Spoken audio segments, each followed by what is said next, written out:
तो हम आपको बता रहे थे बच्चों यहाँ पर कि लाइट बैंड, हेवी बैंड और हाइब्रिड बैंड, यह जो आफ्टर 20-20 मिनट के जो इंटरवल के बाद जिस तरह के डीएनए प्रोड्यूस हो रहे थे, okay, after after transferring of both the heavy strands of nitrogen, both the heavy nitrogen containing DNA, okay, DNA, heavy strands of DNA of Escherichia coli, when such type of culture medium of Escherichia coli, when transferred into the another culture medium that contain the normal ammonium chloride nutrient medium, then after every 20 minutes, Starr and Maselson, they isolated the DNA sample. Okay, they isolated the DNA sample, और इस DNA को isolate करने के बाद उसे उन्होंने share 20-20 minute ही क्यों लिया गया, क्योंकि सियर 2020 जो स्टार्ट हुआ है वो इसी एक्सपेरिमेंट के बाद स्टार्ट हुआ है क्रिकेट में, ठीक है, याद रखो। सो 20 मिनट क्यों लिया है, क्योंकि जनरेशन टाइम एस्चेरिचिया कोलाई का 20 मिनट्स होता है, that is coincidence, no problem.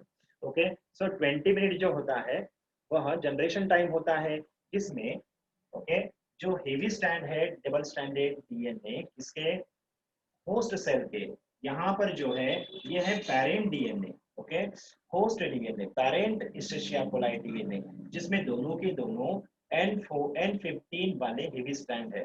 First generation में यह सेपरेट होने के बाद जो नॉर्मल अमोनियम क्लोराइड जो न्यूट्रिएंट मीडियम है वह नॉर्मल तरह के नाइट्रोजन बेस बनाएगा, और फिर वह इस हेवी स्ट्रैंड पर डीएनए फॉर्म होने के बाद low strand, okay, low molecular weight का डीएनए स्ट्रैंड फॉर्म होने के बाद यह दोनों का जो डेंसिटी होगी वह हेवी और लाइट उन दोनों की इंटरमीडिएट होगी, तो इसे हम हाइब्रिड कहते हैं। सो आफ्टर 20 मिनट सिर्फ एक ही बैंड नजर आई सेंट्रीफ्यूगेशन करने के बाद, ओके, इजंट इट। फिर उसे सेंट्रीफ्यूगेशन करने के बाद सिर्फ एक ही बैंड नजर आई, और उसे अगर हम कंपेयर करते हैं, जो हमने आपको इस एक्सपेरिमेंट से पहले ही हमने आपको बता दिया था कि तीनों का मिक्सचर लेने के बाद डेंसिटी ग्रेडियंट सेंट्रीफ्यूगेशन करने के बाद सबसे अपर मोस्ट लेयर पर लाइट चेन, देन मिडल में इंटरमीडिएट या फिर हाइब्रिड, और सबसे लोअर मोस्ट में heavy isotopes containing DNA, double stranded DNA separate होता है। यह हमने आपको पहले ही बता दिया था ताकि आपको यह समझ में आए। सो तो उसे कंपेयर करने के बाद यहाँ पर इंटरमीडिएट वाली स्ट्रैंड सेपरेट हुई, ऐसे नजर आया, ओके। और याद रखना बच्चों, हर जनरेशन में जो फर्स्ट 20 मिनट है, यह F1 जनरेशन आप इसे कहते हो, first generation, then second generation, third generation, fourth generation, और यह पेरेंटल जनरेशन है, ओके। यह पेरेंट यानी जो हिस्टोरिया कोलाई यहाँ से ली गई है वो पेरेंट है, ओके। उनका फर्स्ट 20 मिनट के बाद फर्स्ट जनरेशन आएगी, और यह जो हाइब्रिड स्टैंड है वह फर्स्ट जनरेशन के लिए है। और अगर हम light S to heavy S to hybrid का अगर रेशियो फाइंड आउट करते हैं, तो फर्स्ट जनरेशन में हमें कोई लाइट स्टैंड नजर नहीं आएगी, हेवी स्टैंड भी नजर नहीं आएगी, और हाइब्रिड नजर आएगी, ओके। तो बच्चों हेवी स्टैंड यहाँ सिर्फ और सिर्फ पेरेंटल जनरेशन में थी, कहाँ पर, पेरेंटल जनरेशन में थी, मगर बाकी किसी भी जनरेशन में हमें हेवी स्टैंड नजर आएगी ही नहीं। अगर सियर अगर ये कंजर्वेटिव होती, अगर डीएनए रिप्लिकेशन अगर कंजर्वेटिव होता, तो हेवी स्टैंड हर जनरेशन में नजर आनी चाहिए होती, मगर आती है क्या, नहीं। मगर हर जनरेशन में एक स्ट्रैंड है जिसका कॉन्सेंट्रेशन कभी बदलता नहीं, जिनकी क्वांटिटी कभी बदलती नहीं, वह होती है हाइब्रिड स्ट्रैंड। कौन सी होती है, हाइब्रिड स्ट्रैंड, ओके। जिनका जो बैंड का जो थिकनेस, उस बैंड का जो थिकनेस कहाँ होता है, उस बैंड का जो थिकनेस कहाँ होता है, फर्स्ट जनरेशन में होता है, वही सेकंड में भी होता है, वही थर्ड में भी होता है, ओके। मगर जो मोर एंड मोर थिकनेस बढ़ती है तो वह किसकी बढ़ती है, वहां पड़ती है लाइट स्ट्रैंड की, okay. Means formation of hybrid strand in nearly in equal concentration after every generation. It proved that the DNA replication process is the semi-conservative DNA replication process. Okay, formation of hybrid strand. Hybrid strand means एक heavy strand और दूसरी light strand. यहाँ पर जो parent लिए गए, यहाँ पर जो पेरेंट लिया गया, उनके दोनों के दोनों स्टैंड कैसे है, हेवी है, okay, isn't it, heavy stand है। आफ्टर 20 मिनट दोनों के दोनों हाइब्रिड स्टैंड मिले, एक हेवी और एक लाइट स्टैंड, यानी हाइब्रिड इसे कहते हैं, ओके। और हाइब्रिड स्टैंड हर जनरेशन में मिल रही है, ओके, isn't it। सो हम डिस्कस कर रहे थे इस रेशियो के बारे में। ओके, हमने यहाँ पर स्टॉप किया था। तो अब देखो बच्चों, फर्स्ट जनरेशन के दो स्ट्रैंड, हेवी स्ट्रैंड सेपरेट होने के बाद हमें हाइब्रिड स्ट्रैंड मिलेंगे 100%। ठीक है, we can find out the percentage. Okay, we can find out the percentage for each band, each type of band. Okay, whether it is hybrid band, whether it is light band, whether it is heavy और hybrid, सभी के लिए हम ratio भी find out कर सकते हैं। ठीक है, ओके। सो बच्चों, what is the ratio of this band? 0%, heavy band 0%, 100% hybrid strand for first generation. ठीक है, ओके, गेटिंग माय पॉइंट? समझ में आया बच्चों? Okay, so next one is, okay, so यहाँ पर सेकेंड जनरेशन में हमें दो तरह के बैंड मिले, हाइब्रिड और light band. No heavy band occur. Then इसके बाद नेक्स्ट 20 मिनट के लिए, ओके, नेक्स्ट 20 मिनट के लिए यानी 60 के लिए, next 60 minute, okay, next 20 minutes means after 60 minute DNA isolate किया गया, सेंट्रीफ्यूगेशन किया गया, तब क्या नजर आया?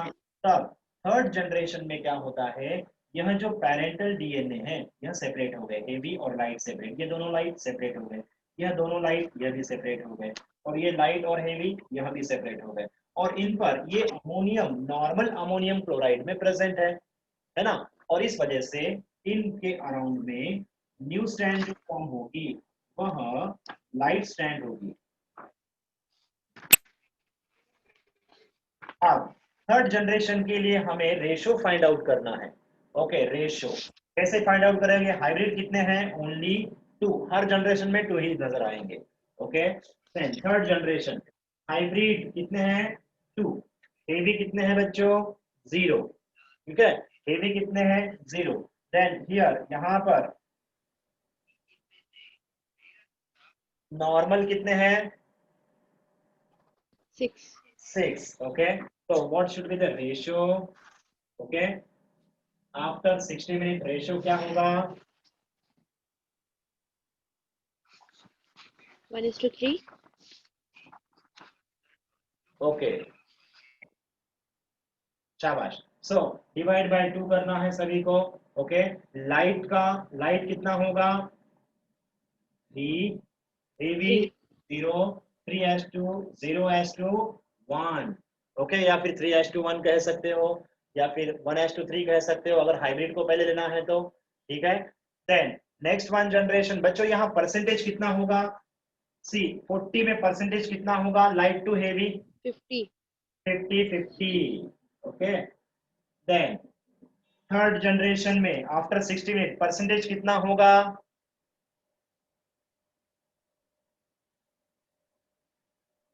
यस, थर्ड जनरेशन में परसेंटेज कितना होगा बच्चों? 60. फाइंड आउट करो। 70-30. टोटल नंबर ऑफ बैंड कितने हैं? 1 2 3 4 5 6 7 8। 8 डिवाइड 2 कितना आता है? 2 हाइब्रिड कितना होता है इसका परसेंटेज? 1/4. कितना आता है? 25%. कितना? 25%. ओके, 25 कौन सी है? 25 hybrid, then 75% this one. Okay, समझ में आया? चलो नेक्स्ट, अब 80 के लिए कितना आएगा? चलो करो के लिए। सर आपकी आवाज नहीं आ रही। जोपर्यंत चांगली वाटत नाही जोपर्यंत लागत नाही।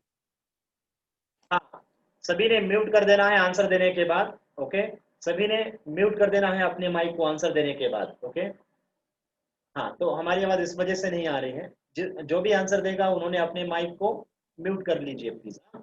Okay,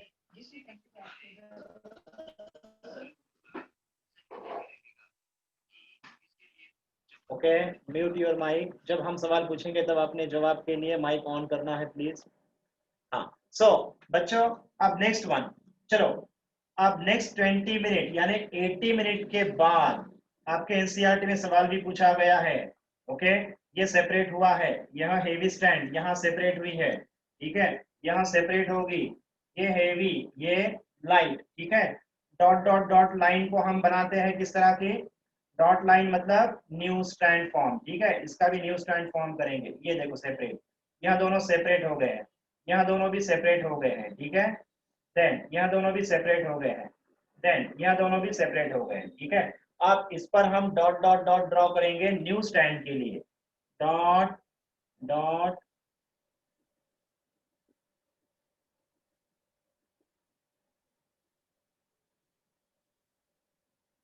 okay. चलो आप रेडी रहिए रेशियो फाइंड आउट करने के लिए आफ्टर 80 मिनट, जो आपके एनसीईआरटी में सवाल पूछा गया है, ठीक है। ओके, हाइब्रिड स्ट्रैंड कितने हैं, 2 डिवाइडेड बाय 2, 2 ही करना होगा, ठीक है। देन टोटल लाइट स्ट्रैंड कितने हैं, 14 6 7 8 9 10 11 12 13 14, वेरी गुड। 14 डिवाइडेड बाय 2 और heavy strand 0, what should be the ratio, 7:1.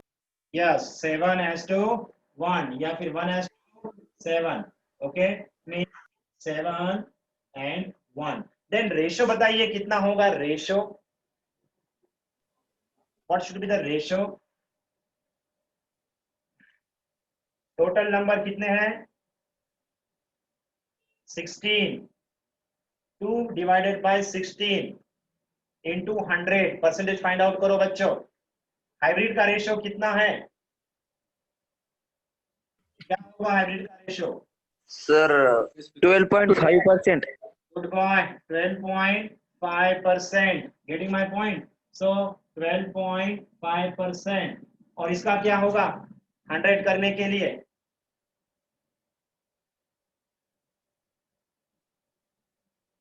कितना, 87.5%, ओके, समझ में आया बच्चों, okay, getting this point. Yes. हाँ, तो देखो बच्चों, Yes, sir.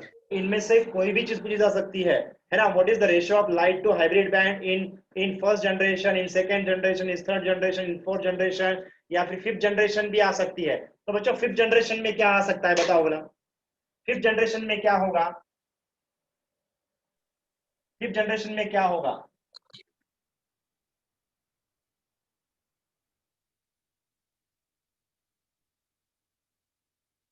जो कितना होगा, ओके, 15:1. Yes 15:1, very good. ये 15 और ये 1, समझ में आया बच्चों, ओके। Yes. तो बच्चों इस तरह से स्टार एंड मैसेज ने देखा कि हर जनरेशन में हाइब्रिड स्ट्रैंड तो आ ही रही है। हाइब्रिड स्ट्रैंड का आना मतलब क्या है, हाइब्रिड स्ट्रैंड में एक स्ट्रैंड ओल्ड होती है और दूसरी स्ट्रैंड न्यू होती है, ये हाइब्रिड है, ओके, इजंट इट, यह हाइब्रिड है, यह हाइब्रिड है। एक हाइब्रिड मींस जो ओल्ड स्ट्रैंड सीयर, जो इस पैरेंटल डीएनए की जो हेवी स्ट्रैंड ली थी N15 वाली, वह N15 हर जनरेशन में आ रही थी, और मगर दोनों के दोनों नहीं आ रहे थे, बल्कि सिर्फ half portion of N15 and half portion of N14, N15 N14 N15 N14। अगर डीएनए रिप्लिकेशन कंजर्वेटिव होता, क्या होता, कंजर्वेटिव होता, conservative means both the heavy strand आते, बोथ द हेवी स्ट्रैंड आते, मगर ये सेमी कंजर्वेटिव है। सेमी मतलब एक ओल्ड स्ट्रैंड होगी और एक लाइट स्ट्रैंड होगी, और इस तरह की हाइब्रिड स्ट्रैंड हर जनरेशन में प्रोड्यूस हो रही थी। इसी वजह से DNA replication is the semi conservative DNA replication process होता है, वह यहाँ पर, okay, isn't it? The appearance of hybrid strand in each generation prove that the DNA replication process is semi-conservative. Is that clear? Any doubt? No, sir. Okay, any question? Okay. आप में से किसी का कोई सवाल वगैरह है तो बताइए please. Do you have any question? ठीक है, hope you understand this point. अगर कोई क्वेश्चन भी होते हैं तो आप भेज सकते हैं। ओके, एक स्टूडेंट का सवाल है कि विसिया फैबा, ओके, इनमें जो एक्सपेरिमेंट होता है वह किस तरह से हो सकता है, ठीक है। सो उसे हम बताएंगे अभी आप सभी को, ठीक है। विसिया फैबा में किस तरह से semi conservative DNA replication process prove की गई, ठीक है। सो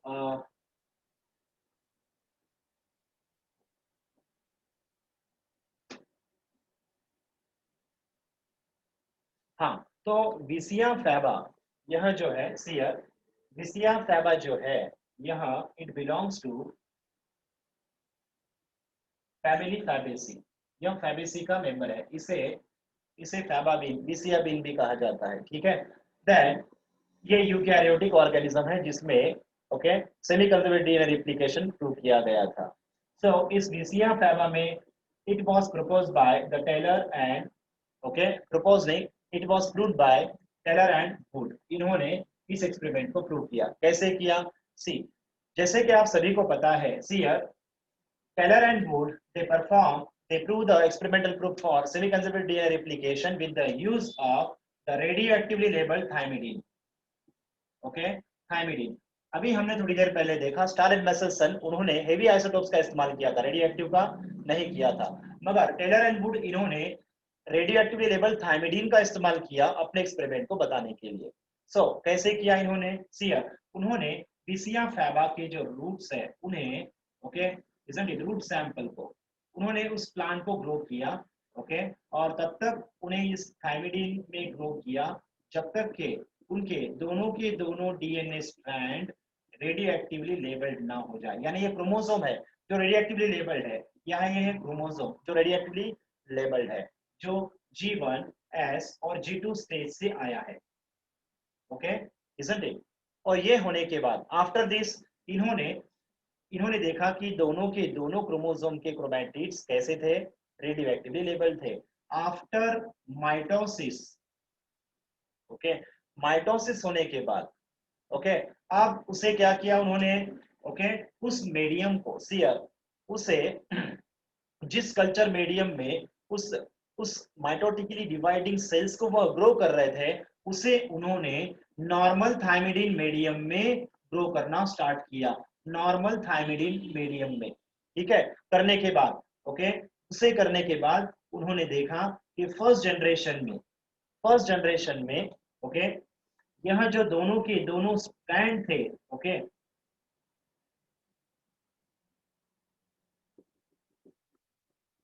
फर्स्ट जनरेशन में ये पैरेंटल जनरेशन है। पैरेंटल जनरेशन के बाद जब फर्स्ट जनरेशन उन्होंने ऑब्जर्व की, तब ऑब्जर्व की मतलब यह जो है रेडियोएक्टिवली लेबल्ड, ओके इसे हम फोटोग्राफिक प्लेट पर ऑब्जर्व कर सकते हैं, ना कि आंखों से, फोटोग्राफिक प्लेट पर इनके इंप्रेशंस आएंगे, ओके। तब उन्होंने देखा कि यहाँ पर एक जो स्ट्रैंड थी, एक जो क्रोमैटिड था वो रेडियोएक्टिवली लेबल्ड था थाइमिडीन और दूसरा नॉर्मल थाइमिडीन वाला था, ओके isn't it? और देन ये फर्स्ट जनरेशन में था सेपरेशन।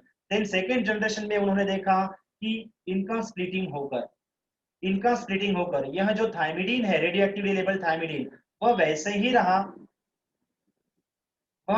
रहा और उनके अराउंड में एस फेज में आपको पता है एस फेज में न्यू डीएनए बनता है।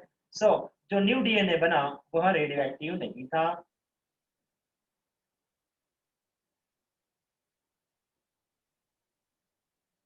ओके।